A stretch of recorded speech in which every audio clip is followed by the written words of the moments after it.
Pada menjunjung titah perkenan ke bawah Duli Yang Maha Mulia Paduka Seri Baginda Sultan Haji Hassanal Bolkiah Muizzaddin Wad Daulah Ibni Almarhum Sultan Haji Umar Ali Saifuddin Saadul Khairi Waddin Sultan dan Yang di-Pertuan Negara Brunei Darussalam dan merujuk kepada siaran media Jabatan Perdana Menteri mengenai pelanjutan penangguhan sementara kebenaran aktiviti rentas sempadan bertarikh 14 Mei 2022. Jabatan Perdana Menteri memaklumkan pelanjutan penangguhan sementara kebenaran aktiviti rentas sempadan selama 15 hari lagi dari 1 hingga 15 Jun 2022, kemasukan warga negara asing melalui pos-pos kawalan darat dan laut termasuk perjalanan transit melintasi negara Brunei Darussalam kecuali bagi kemasukan atau perjalanan transit yang telah diberikan kebenaran oleh Kerajaan Negara Brunei Darussalam.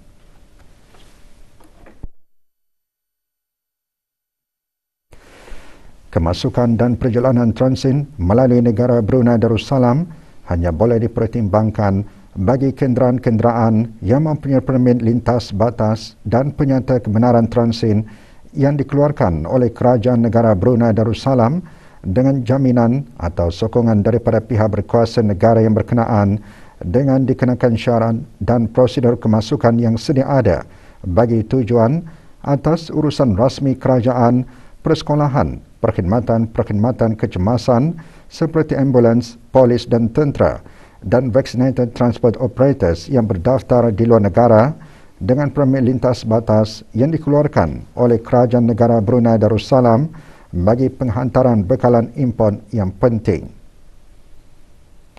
Dan keluar dan masuk negeri secara ulang-alik melalui pos-pos kawalan darat maupun laut bagi tujuan pekerjaan.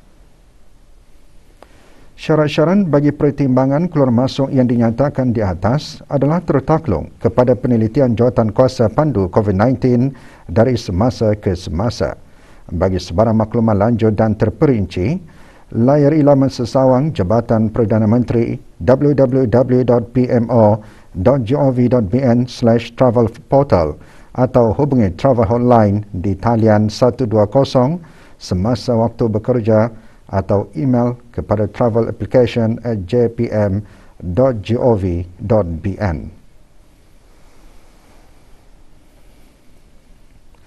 Duli Teramat Mulia Paduka Seri Pengarah Muda Mahkota Pengarah Muda Haji Al-Muhtadi Billah Ibni Kebawah Duli Maha Mulia Paduka Seri Baginda Sultan Haji Hassanal Bolkiah Muizzaddin Wad Daulah Menteri Kanan di Jabatan Perdana Menteri lewat petang tadi berkenan berangkat ke Majlis Doa Kesyukuran sempena sambutan ulang tahun Angkatan Bersenjata Diraja Brunei ABDB ke-61. Mengiringi keberangkatan Duli Yang Teramat Mulia ialah Duli Yang Teramat Mulia Paduka Seri 920 Meja Udara Pengarah Muda Abdul Matin Ibni Kebawah Duli Yang Maha Mulia Paduka Seri Baginda Sultan Haji Hassanal Bolkiah Muizzaddin Wad Daulah. Majlis berlangsung di Surau Ad-Difa, Bolkiah Garrison. Keberangkatan Duli Yang Teramat Mulia dijunjung oleh Yang Berhormat P.N. Datuk Lela Raja Major Jeneral Bersara Datuk Paduka Seri Haji Awang Halbi bin Haji Muhammad Yusof, Menteri Pertahanan kedua, dan Major Jeneral Datuk Seri Pahlawan Haji Muhammad Hazaimi bin Bul Hassan, Pemerintah ABDB.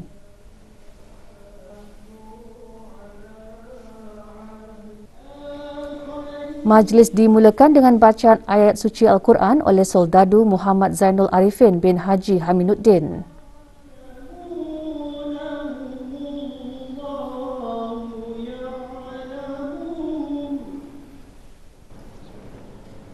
Sembahyang Fardu Maghrib berjemaah diimamkan oleh Major Arifin bin Hamid alias Hamid daripada Jabatan Arah Agama ABDB Jamaat yang juga mengimamkan sembahyang sunat hajat berjemaah dan memimpin bacaan surah Yasin dan tahlil dan doa kesyukuran.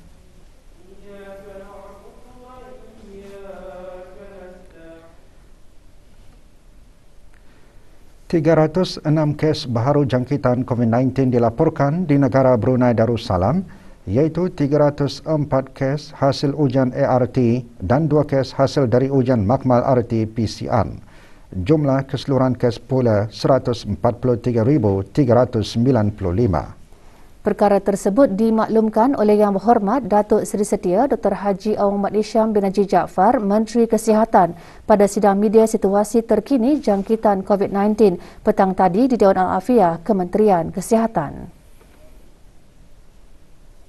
Sebanyak 306 kes baru telah dilaporkan, iaitu 304 kes hasil ujian ART dan 2 kes adalah hasil dari 156 ujian makmal RT-PCR. Oleh itu, jumlah keseluruhan kes yang dilaporkan di negara Brunei Darussalam setakat ini ialah 148,395 kes.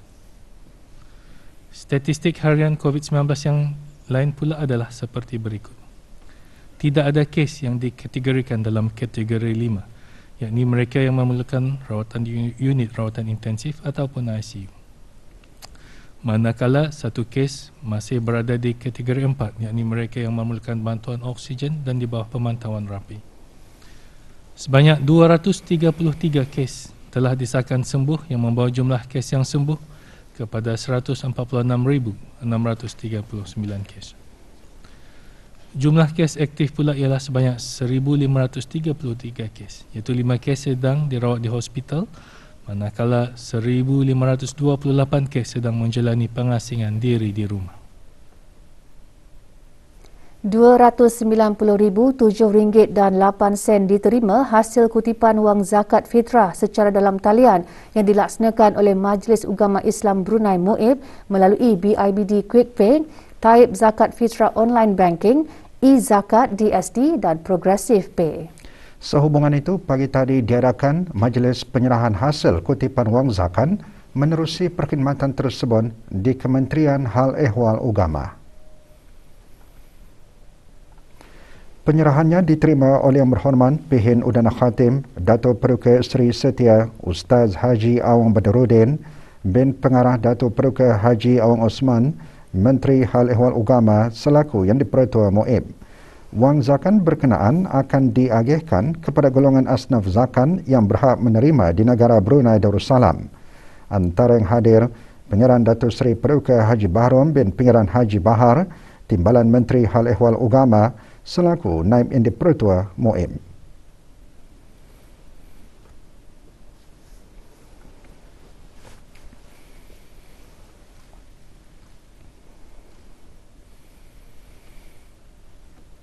Pihak kerajaan telah berusaha untuk meningkatkan kualiti kehidupan rakyat dan penduduk negara Brunei Darussalam melalui perkhidmatan perubatan dan kesihatan yang terbaik.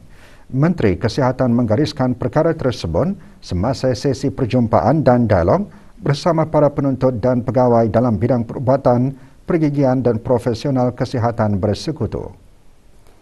Menurut Yang Berhormat Datuk Seri Setia Dr. Haji Awang Mat Isham bin Haji Jaafar, salah satu kaedah bagi mencapai matlamat tersebut adalah dengan memastikan tenaga pakar perubatan dan kesihatan termasuk profesional kesihatan bersekutu dibekalkan dengan pendidikan dan latihan di tahap yang tinggi. Sesi berkenaan diadakan di London, United Kingdom baru-baru ini. Semasa sesi tersebut, Menteri Kesihatan juga menekankan jumlah doktor serta pakar perubatan dan kesihatan termasuk profesional kesihatan bersekutu di negara Brunei Darussalam perlu dipertingkatkan bagi memenuhi keperluan untuk memperkembangkan perkhidmatan dan mencapai pembangunan infrastruktur kesihatan yang pesat.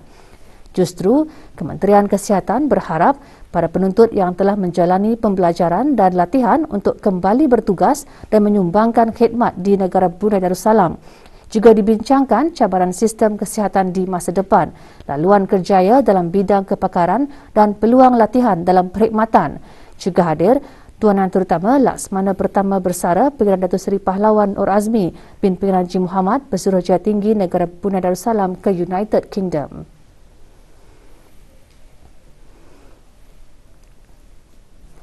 Topik-topik memberi inspirasi dan pengajaran mengenai kepentingan kekeluargaan dibincangkan semasa forum Keluargaku Harapanku.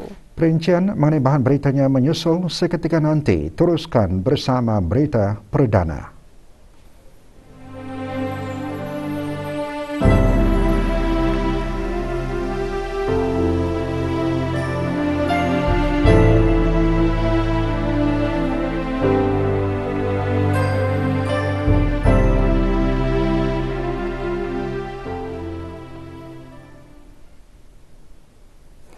Blueprint Ekonomi Negara Brunei Darussalam yang dilancarkan oleh Kementerian Kewangan dan Ekonomi pada tahun 2021 merupakan langkah penting ke arah menjadi ekonomi yang dinamik dan berdaya tahan.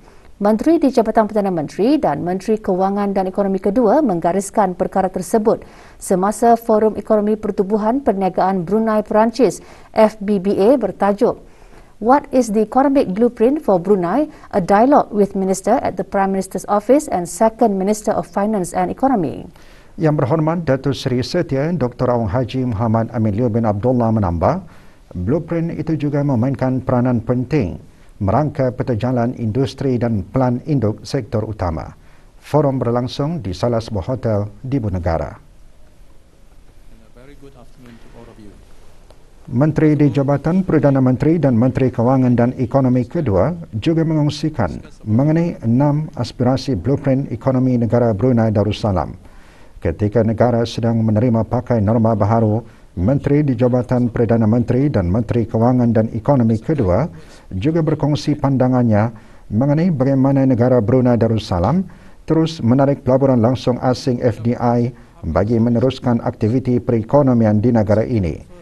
Juga hadir Tuan Terutama Bernard Renaud-Fabre, Duta Besar Istimewa dan Mutlak Republik Perancis ke negara ini. Investment Agency, Permanent Secretary.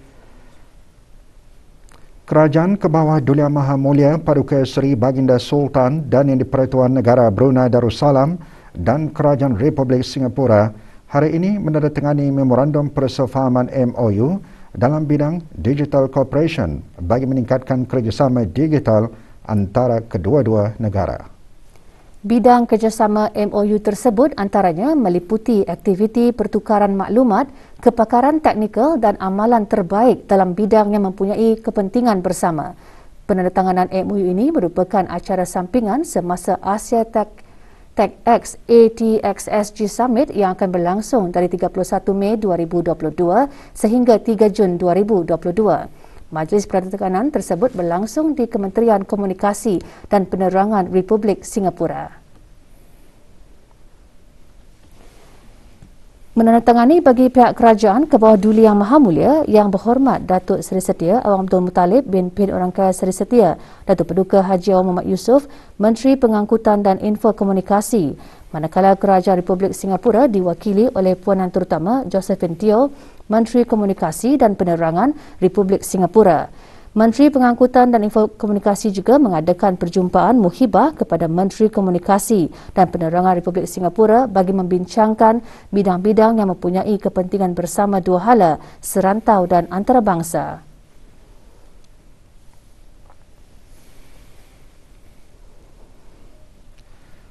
Sempena sambutan Hari Keluarga Kebangsaan 2022, Kementerian Kebudayaan Belia dan Sukan melalui Jabatan Pembangunan Masyarakat Japim dengan kerjasama Al-Hufaz Management hari ini mengadakan Forum Keluargaku Harapanku.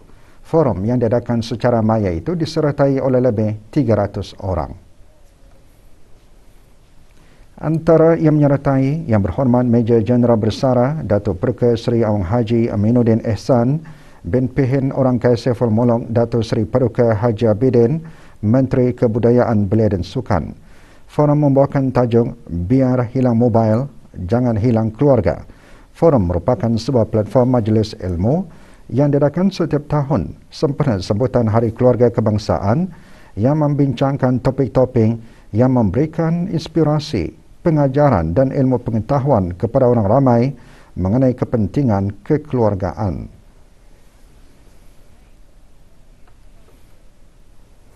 Siri Kongres Antarabangsa Bahasa, Sastra dan Budaya Melayu, Anjuran Bahagian Pembinaan dan Pengembangan Bahasa Dewan Bahasa dan Pustaka DBP diteruskan lagi pagi tadi secara maya.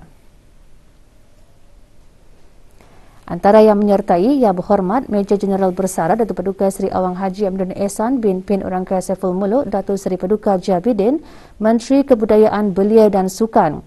Siri pembentangan kali ini menampilkan makalah ucap tama ketiga daripada Datin Dr. Hasnah binti Muhammad, pensyarah kanan Fakulti Bahasa Moden dan Komunikasi di Universiti Putra Malaysia yang dibentangkan oleh wakilnya, Awang Muhammad Nasri bin Rifin.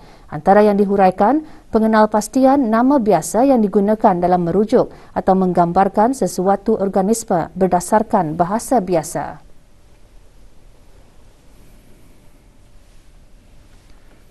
Kedutaan Republik Islam Iran di negara ini mengadakan Minggu Kebudayaan Iran. Diadakan sehingga 3 Jun, acara diadakan di Universiti Brunei Darussalam UBD, Kram Sendirian Berhan. Perasmian acara itu disempurnakan oleh Dayang Haja Nur Ashikin binti Haji Johari, Setiausaha Tetap di Kementerian Kebudayaan Belia dan Sukan. Terdahulu, Puan Menteri Utama Homera Rejai Ziroki, Duta Besar Istimewa dan Mutlak Republik Islam Iran ke negara ini, dalam ucapannya menjelaskan, Iran merupakan sebuah negara yang kaya dengan budaya dan ketamadunan yang berusia 7,000 tahun. Pelbagai hasil kraft tangan dan makanan dipamerkan semasa acara berkenaan. Orang ramai juga boleh menyaksikan filem-filem Iran di Dewan Teater dari pukul 2 hingga 3.30 petang.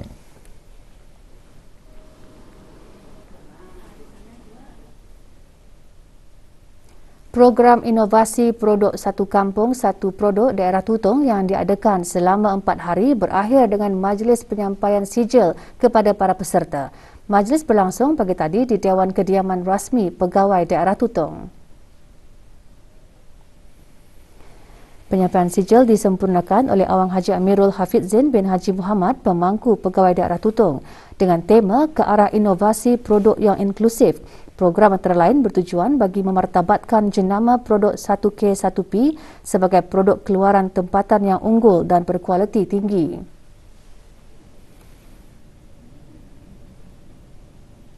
Apa yang kami dapati bahawa segala feedback yang telah diberikan sangat berguna untuk satu-satu pengusaha untuk mendapatkan produk yang lebih berinovasi. Dapat sedikit sebanyak ataupun dapat membuka minda dan juga mencetuskan beberapa idea baru dalam kita ini sama-sama untuk menaikkan lagi ataupun mempelbagaikan lagi produk kampung satu produk yang telah ada, yang telah pun sedia ada. 300 karton rokok dirampas hasil dari rondaan operasi sepadu Task Force COVID-19 yang dijalankan di kawasan Kampung Junjungan daerah Brunei dan Muara. Rondaan yang dijalankan semalam turun menahan seorang individu warga tempatan berumur 46 tahun. Pihak berkuasa juga menahan seorang pemandu kenderaan yang mencurigakan dan pemeriksaan dibuat mendapati pemandu terbabin membawa 2 kotak yang dipercayai barang tegahan yang disimpan di bonet belakang. Pasukan Peronda juga menjalankan pemeriksaan di kawasan berkenaan dan menemui 4 lagi kotak bungkusan dipercayai barang yang sama. Semua barangan termasuk individu berkenaan diserahkan ke pihak Jabatan Kastam dan Ekses Diraja bagi siasatan lanjut.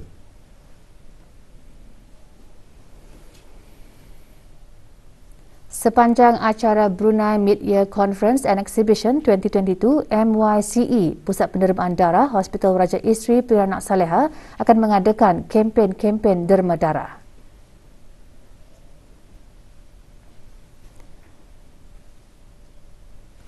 Jun 2022 di Dewan Plenari Pusat Persidangan Antarabangsa Berakas dari pukul 9 pagi hingga 2 petang sempena Islamic Week. 8 hingga 9 Jun 2022 di tempat dan waktu yang sama sempena Digital Technology Week. 16 Jun 2022 sempena Energy Week.